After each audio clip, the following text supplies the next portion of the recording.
আজকে অনেকেই মুখ খুলছেন যাদের কিন্তু গত 15 বছরে কোনো বিষয়ের প্রতিবাদ করতে দেখিনি। নতুন যে রাজ্য সরকার তার পুলিশ এবং তার সিআইডি বরং এই তদন্তটা করুক যে কেন সিবিআই গত 1.5 বছর ধরে সিবিআই আধিকারিকরা কার চাপে কার অঙ্গুলি নির্দেশে তারা যে কাজ না করে ফাইল বন্ধ রেখেছিলেন। 9 বছরে কোনো রোগী নেই এমন একটা হাসপাতালে আমাকে রাখা হয়েছে, অথচ বেতন দিচ্ছেন কিন্তু রাজ্যের সাধারণ মানুষ, করদাতা। আউটডোর ট্রিটমেন্ট কাভারেজ নেই, আয়ুষ্মান ভারতেও নেই, স্বাস্থ্যসাথীতেও নেই। কেন্দ্রীয় সরকার তারা ওষুধের দাম নিয়ন্ত্রণ করছে না, ফলে সেটাতে একটা বড় খরচ হয়।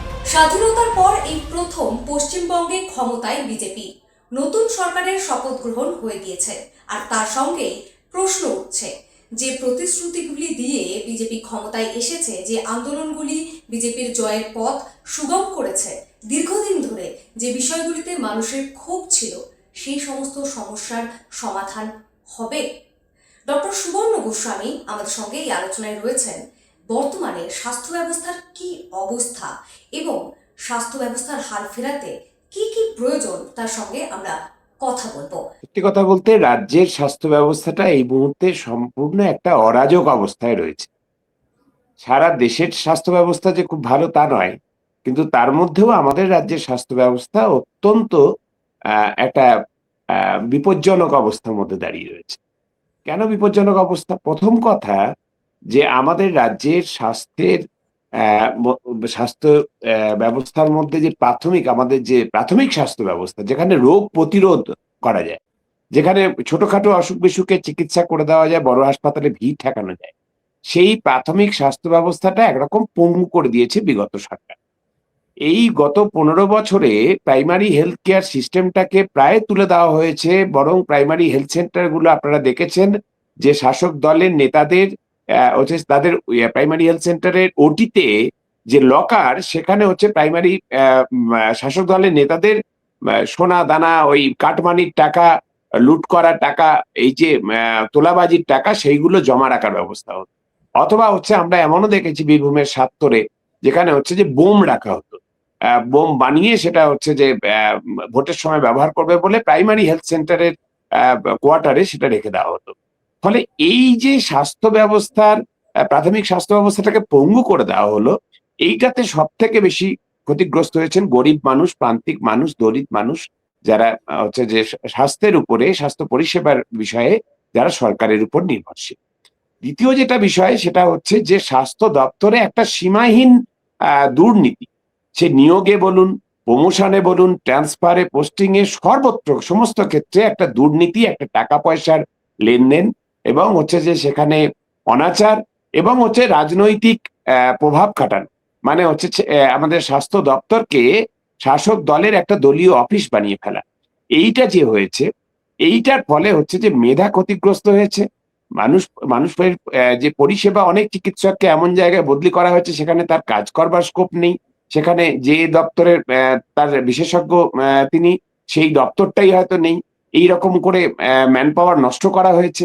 আমার যেমন হাসপাতালে গত 9 বছরে কোনো রোগী নেই এমন একটা হাসপাতালে আমাকে রাখা হয়েছে, অথচ বেতন দিচ্ছেন কিন্তু রাজ্যের সাধারণ মানুষ, করদাতারা।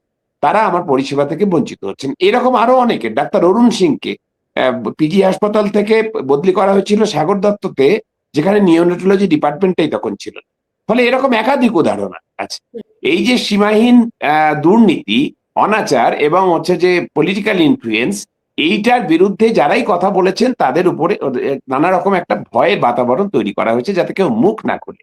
আজকে অনেকেই মুখ খুলছেন যাদের কিন্তু গত 15 বছরে কোনো বিষয়ের প্রতিবাদ করতে দেখিনি। তারা এখন উল্লাস প্রকাশ করছেন নতুন সরকার আসাতে ইত্যাদিতে, কিন্তু তারা মুখ খুলতে পারেননি গত 15 বছর। এই বিষয়টা অভয়া আন্দোলনের বিষয়ে যদি আসি, অভয়া আন্দোলন আপনারা জানেন যে অভয়ার আন্দোলনের কিন্তু ঘটনার 5 দিনের মাথায় সিবিআই এর হাতে চলে গেছিল বিচার ব্যবস্থা। এখনো সে ফাইল সিবিআই এর হাতেই রয়েছে। আশা করব, যেহেতু আদালতের নির্দেশ আছে, ফলে কাল থেকে রাজ্য পুলিশ বা সিআইডি চাইলেই তদন্ত করতে পারবে না, সিবিআই কেই তদন্ত করতে হবে।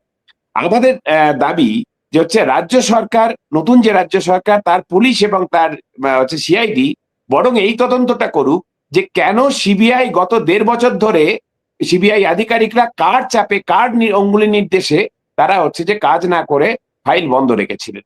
এই যে নতুন করে এই তদন্তটা রাজ্য সরকার করুক। এটা হচ্ছে যে আমাদের রাজ্য সরকারের কাছে দাবি। স্বাস্থ্য সাথী নিয়ে একটা বড় সমস্যা। স্বাস্থ্য সাথীর নাম করে হচ্ছে যে বহু মানুষকে নানা রকম আসলে প্রাইভেট কর্পোরেট সেক্টরকে টাকা পাইয়ে দেওয়া, মানুষের করের টাকা সেখানে দিয়ে দেওয়া। একই জিনিস আয়ুষ্মান ভারত আসবে, কিন্তু হচ্ছে নীতি একই, সেই হচ্ছে পাবলিক বাড়ি কর্পোরেট ফান্ডে যাবে। আমাদের যে দাবি সেটা হচ্ছে আয়ুষ্মান ভারত ভারত আসুক, ভালো কথা, কিন্তু স্বাস্থ্য সাথীতে যে টাকা খরচ করা হতো সেই টাকা দিয়ে আয়ুষ্মান ভারতের যে ঘাটতিগুলো রয়েছে, যেমন আউটডোর ট্রিটমেন্ট, যেখানে সবচেয়ে গরিব মানুষের গ্যাটের পয়সা খরচ হয়, সেই আউটডোর ট্রিটমেন্ট কাভারেজ নেই, আয়ুষ্মান ভারতেও নেই, স্বাস্থ্য সাথীতেও নেই। আবার হচ্ছে যে যেখানে ওষুধ কেনা, ওষুধের দাম বাড়ছে, কেন্দ্রীয় সরকার তারা ওষুধের দাম নিয়ন্ত্রণ করছে না, ফলে সেটাতে একটা বড় খরচ হয়। ফলে আউটডোর চিকিৎসা, ওষুধের খরচ, পরীক্ষা নিরীক্ষার যে ডায়াগনস্টিক সেটা কভার করে না, সেগুলোর যে খরচ, এইটা বরং আয়ুষ্মান ভারতে পাশাপাশি স্বাস্থ্যসাথীর টাকা থেকে এইগুলিকে হচ্ছে যে মানুষকে দেওয়া হোক, যাতে গরিব মানুষের পকেটের থেকে গ্যাটের পয়সা খরচ হচ্ছে যে কমে যায়।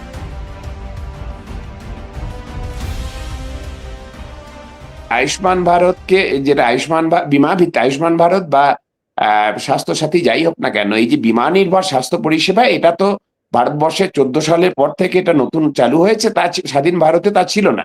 আমরা বলছি যে সম্পূর্ণ রাষ্ট্রীয় ব্যয়, আমাদের রাষ্ট্রীয় ক্ষেত্রে জিডিপির অন্তত 5% স্বাস্থ্য খাতে ব্যয় করতে হবে, এবং সম্পূর্ণ রাষ্ট্রীয় স্বাস্থ্য ব্যবস্থা, সরকারি স্বাস্থ্য ব্যবস্থা সেইটাই করতে হবে। এবং সরকার যেখানে পারবে না কিছু হাই এন্ড ট্রিটমেন্ট, ধরুন বিরল ক্যান্সারের চিকিৎসা বা হচ্ছে একটা কিডনির বিরল চিকিৎসা হবে, সেই ক্ষেত্রে হচ্ছে যে সেটা বিমার সাহায্য নেওয়া যেতে পারে। এই ব্যবস্থাটা নিশ্চিত করতে হবে সরকারকে।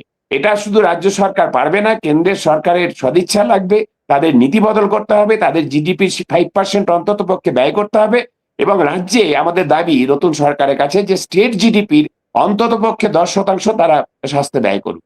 তাহলেই এই প্রাথমিক স্বাস্থ্য ব্যবস্থাকে মাধ্যমিক স্তরের স্বাস্থ্য ব্যবস্থা যেটা ঢুকছে, বহু জেলাতে জেলা হাসপাতাল নেই, তারা সাইনবোর্ড চেঞ্জ করে মেডিকেল কলেজ হয়ে গেছে, এবং পাড়ায় পাড়ায় যে মেডিকেল কলেজগুলো তৈরি হয়েছে সেগুলোর অনেকেরই কোনো পরিকাঠামো নেই, শুধুমাত্র সাইনবোর্ড চেঞ্জ হয়েছে।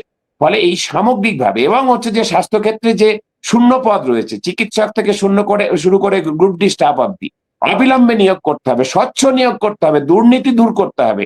অনেক কাজ আমরা এই নতুন সরকারের কাছে দাবি করছি, যে তারা এতদিন যে বিষয়গুলি হচ্ছে যে অনেক বিষয়ে তারা বিরোধিতা করেছেন, আগের সরকারের সঙ্গতভাবে বিরোধিতা করেছেন, আমরা করেছি, সেইগুলো হচ্ছে যে আমাদের যে দাবি, আমরা যারা স্বাস্থ্য আন্দোলনের সঙ্গে যুক্ত, নতুন সরকারের স্বাস্থ্য দপ্তরে যিনি ভারপ্রাপ্ত মন্ত্রী হবেন, তিনি যেন নিয়মিত আমাদের সঙ্গে বসেন, আমাদের দাবি দাওয়াগুলি শোনেন, আমরা যুক্তি দিয়ে তাকে বোঝাবো যে কেন আমরা এই দাবিগুলি করছি, তারপর সেগুলি যেন তারা করেন, এই দাবি আমরা করছি। এছাড়াও আর্থিক দাবি দেওয়া, আশা কর্মীদের, আইসিডিএস কর্মী থেকে শুরু করে কন্ট্রাকচুয়াল যে কর্মী, এনআরএইচএম এ যারা আছেন, তাদের দীর্ঘদিন ধরে বেতন বাড়ে না, তারা যেভাবে শোষিত হন, তার সঙ্গে চিকিৎসকদের অনেক দাবি দেওয়া আছে। এই বিগত সরকার তারা নানানভাবে বঞ্চিত করেছেন তাদের ন্যায্য বেতন ভাতা ইত্যাদি থেকে। সেই সমস্তগুলো নিয়ে আমরা নতুন রাজ্য সরকারের কাছে দাবি রাখছি যে হচ্ছে যে অবিলম্বে নতুন মন্ত্রী দায়িত্ব বুঝে নেবার পরেই হচ্ছে তারা যেন ডেকে আমাদের সাথে বসেন এবং আমাদের দাবি দাওয়াগুলি শুনে সেগুলি পূরণ করবার জন্য উদ্যোগ।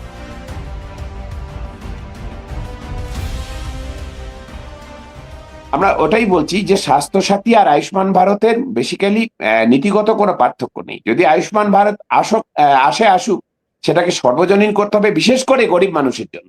আমরা বলছি না তেলা মাথায় তেল দিতে। আপাতত যতদিন না সরকারি স্বাস্থ্য ব্যবস্থাকে ঢেলে সাজিয়ে শক্তিশালী করা হয়েছে, ততদিন এই বীমা চালাতে হবে। এবং এই আয়ুষ্মান ভারতের পাশাপাশি স্বাস্থ্য সাথীটাকে এমন ভাবে ঢেলে সাজাতে হবে যে আয়ুষ্মান ভারতের যেখানে ঘাটতি, মানে আউটডোর ট্রিটমেন্ট, ডায়াগনস্টিক্স এবং ওষুধ কেনা, এখানে যে খরচ হয় সেগুলো কভার করবে না স্বাস্থ্য সাথীও করতো না, আয়ুষ্মান ভারতও করবে না। স্বাস্থ্য সাথীর টাকা দিয়ে আয়ুষ্মানের ওই ঘাটতিগুলো পূরণ হোক, যাতে গরিব মানুষের গ্যাট থেকে কোনো পয়সা খরচ না হয়। আরেকটা যে বিষয় না বললেই নয়, সেটা হচ্ছে যে স্বাস্থ্য পরিষেবার ক্ষেত্রে কিন্তু কোন রকমের ডিসক্রিমিনেশন আমরা মানব না। কোনো পরিষেবার ক্ষেত্রে, কোনো সরকারি পরিষেবার ক্ষেত্রেই মানব না।